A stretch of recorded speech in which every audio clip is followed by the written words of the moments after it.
এবার দেখুন লাইটটা জ্বলছে নিভছে। তো এটা আমরা কীভাবে ঠিক করব দেখুন, মাত্র 15 টাকা দিয়ে এই লাইটটা ঠিক হয়ে যাবে।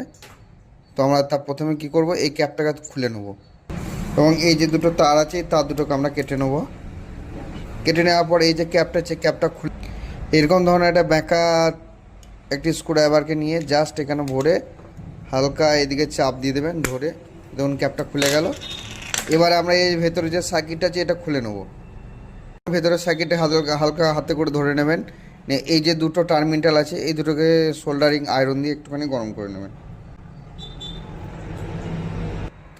তো এই দুটোকে আমরা জাস্ট একটুখানি গরম করে দেবো। গরম করে দেওয়ার পর দেখুন এই সার্কিটটা বেরিয়ে গেছে। এটাকে চেঞ্জ করে আমরা এই সার্কিটে লাগাবো। এটা যে কোনো ইলেকট্রিক শপে পাওয়া যাবে, 9 ওয়াটে এলইডি ড্রাইভার বললে দিয়ে দেবে। এটার দাম ওই 10 থেকে 15 টাকা হবে। তো এটা আমরা লাগিয়ে নেব। তো প্লাস মাইনাস সোল্ডার হয়ে গেছে, দেখুন জ্বালিয়ে দেখুন।